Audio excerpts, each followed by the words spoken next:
sommaire de cette édition, en Afrique du Sud, la semaine politique s'annonce tendue pour le président Jacob Zuma après le limogeage de son ministre des Finances. L'enquête sur le patrimoine en France de la famille du président congolais Denis Sassou Nguesso laisse entrevoir la possibilité d'un deuxième procès à Paris des biens mal acquis. Et puis, en invalidant une décision de justice précédente en leur faveur, un tribunal des référés égyptien a infligé un revers aux opposants à la rétrocession de 2 îlots de la mer Rouge à l'Arabie Saoudite.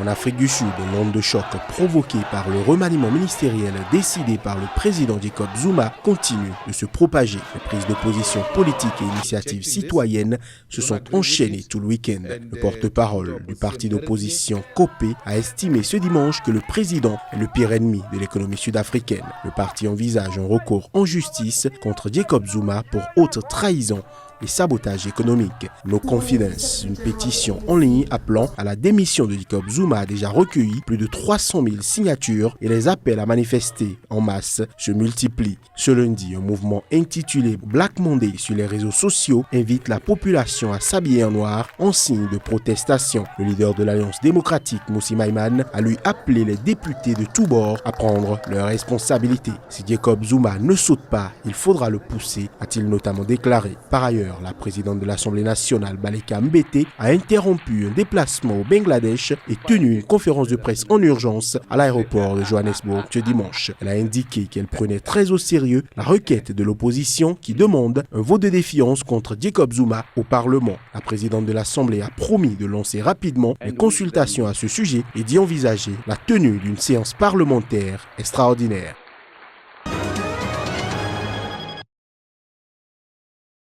La deuxième semaine du dialogue politique initié par le président gabonais Ali Bongo s'ouvre avec l'agenda de sortie de crise du président de l'Union du peuple gabonais, l'UPG.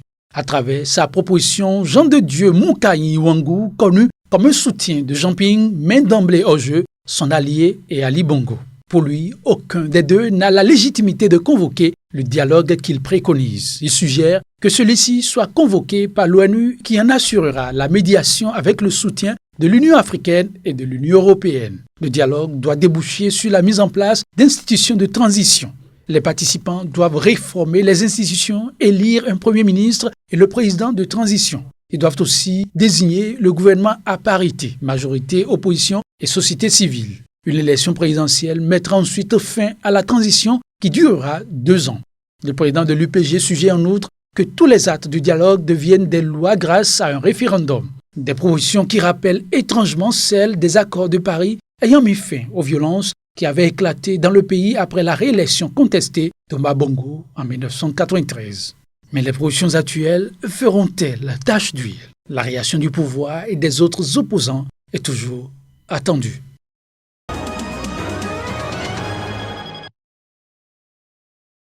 L'enquête sur le patrimoine en France de la famille du président congolais laisse entrevoir la possibilité d'un deuxième procès à Paris des biens mal acquis. D'où viennent les belles voitures, les propriétés parisiennes, les bijoux? La justice a déjà saisi plusieurs biens de la famille Sassou Nguesso ou de son entourage entre 2014 et 2016.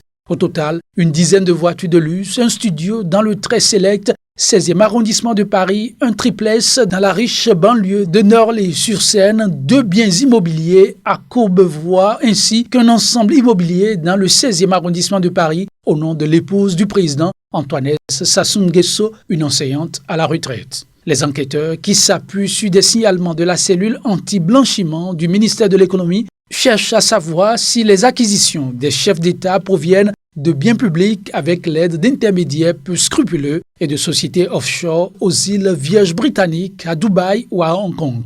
À ce jour, la justice française a pu notamment cibler une société de droit mauricien, Cipsi International, à l'origine d'achats somptuaires pour le compte de la famille Sassou Nguesso, dont des biens immobiliers. Depuis 2010, des juges d'instruction français tentent de déterminer si les fortunes de 3 familles présidentielles, celles de feu Omar Bongo au Gabon, de Denis Sassou Nguesso au Congo-Brazzaville et de Théodore Obiang Nguema en Guinée équatoriale, ont pu être bâtis grâce au détournement des deniers publics de ces pays.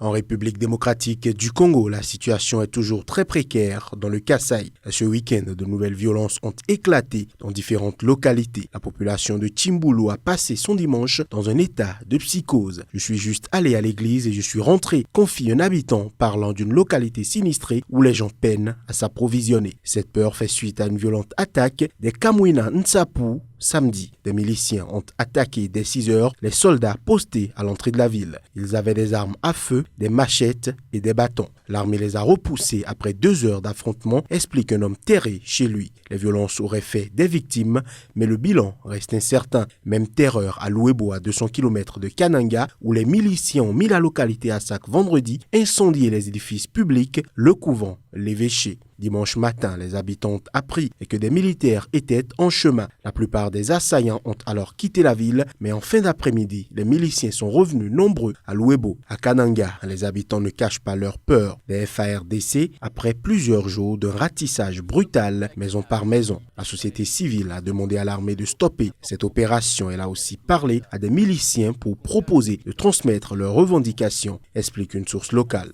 Nous avions quitté notre village pour celui de Tchengero. L'accord de paix signé ce vendredi à Rome par les tribus du sud de la Libye et décliné en 12 points prévoit un contrôle des 5000 km de frontières du sud libyen où agissent notamment des passeurs de migrants. Il prévoit également la création d'une garde frontalière dont les effectifs n'ont pas encore été définis. En outre, l'accord spécifie l'engagement de mettre en place au plus tôt des opportunités de formation professionnelle afin de les éloigner de leur unique moyen de subsistance, la criminalité. Une soixantaine de chefs de clans de tribus ainsi qu'un représentant du gouvernement libyen d'union nationale reconnu par la communauté internationale ont participé à la rencontre. Selon le document final de cette rencontre, l'initiative de médiation italienne vise à combattre une économie basée sur les trafics illicites qui entraînent des centaines de morts en Méditerranée, des milliers de désespérés à la recherche d'une vie meilleure, une poussée populiste en Europe et la menace djihadiste dans le désert. Pour rappel, depuis la chute du régime de Muammar Kadhafi en 2011, le sud libyen est le théâtre d'une lutte intercommunautaire opposant les Toubous et plusieurs tribus arabes.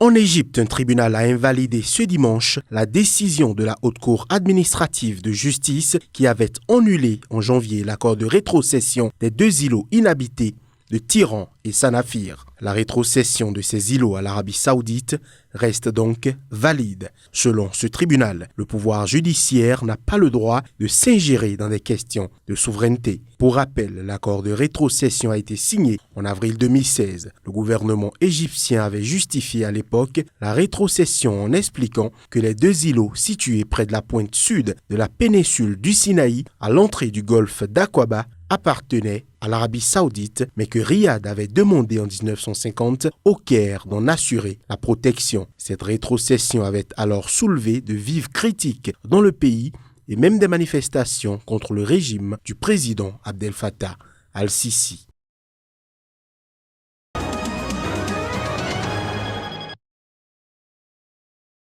Le Premier ministre de la Serbie, Aleksandar Vučić, a remporté dès le premier tour la présidentielle dimanche face à 10 opposants qui l'ont accusé en vain de dérive autoritaire pendant la campagne.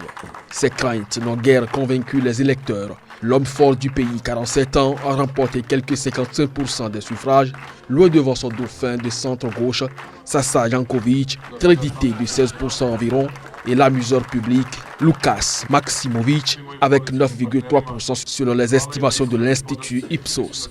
L'emprise sur le pays d'Aleksandar Vučić, ancien ultranationaliste converti au centre droit et au rapprochement avec l'Union européenne, Premier ministre depuis 2014, ne semble pas devoir se relâcher. Son succès est aux yeux de nombreux analystes le signe de la désaffection d'une grande partie de l'électorat pour sa classe politique.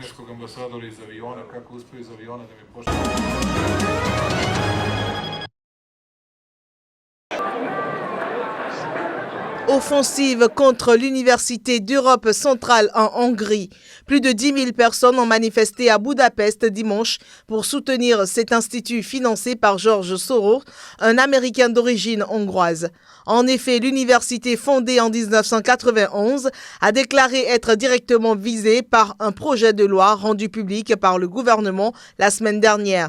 Le dit projet cible les universités de pays n'appartenant pas à l'Union européenne et interdirait la remise de diplômes hongrois par ces institutions sans un accord entre les gouvernements nationaux. Budapest souhaite en outre bannir les établissements n'offrant pas de cursus similaire dans leur pays d'origine. Je trouve que fermer des universités, c'est une méthode digne de la dictature médiévale et du régime de Pinochet. Je pense que le régime d'Orban montre maintenant son vrai visage. Je pense que c'est la meilleure université de cette région, donc je pense qu'elle devrait rester la même, ou même être encore plus libre, rester ici et faire partie de la vie universitaire de cette ville et de cette région. D'après le Premier ministre hongrois, l'avenir de l'Université d'Europe centrale, n'ayant pas de campus aux États-Unis, dépendra des négociations entre les gouvernements hongrois et américains. Le président Viktor Orban a également accusé l'université Soros de tricher car elle peut dispenser un diplôme hongrois comme américain, ce qui lui confère un avantage injuste par rapport aux institutions locales.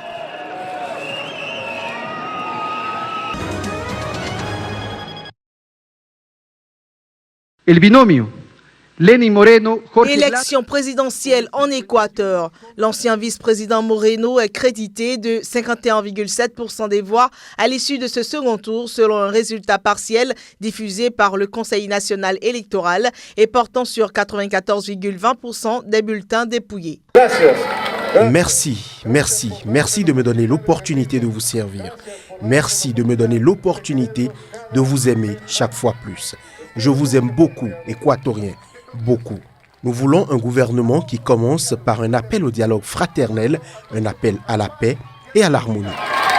Le candidat de l'opposition de droite à la présidentielle en Équateur, l'ex-banquier Guillermo Lasso, crédité de 48,93% des suffrages selon le Conseil national électoral, a dénoncé une fraude présumée et s'est dit prêt à contester le résultat de ce second tour. Je veux dire à tous les Équatoriens que les délégués du parti de l'Alianza Creosuma vont présenter dans les 24 provinces du pays des objections au résultat. Monsieur Correa, ne jouez pas avec le feu. Ne jouez pas avec le feu, Monsieur Correa. Ne testez pas les Équatoriens. Ici, il y a des gens qui n'ont pas peur, qui n'ont pas eu peur de vous, qui vous ont affronté et qui continueront de le faire. Le candidat socialiste paraplégique, depuis une agression à main armée en 1998, appelait à voter pour continuer un processus qui marque le chemin vers l'avenir. Son adversaire, quant à lui, jugeait cette élection cruciale pour choisir entre la voie du Venezuela et celle de la démocratie et de la liberté. Plus de 12 800 000 d'électeurs devaient voter sous peine d'amende.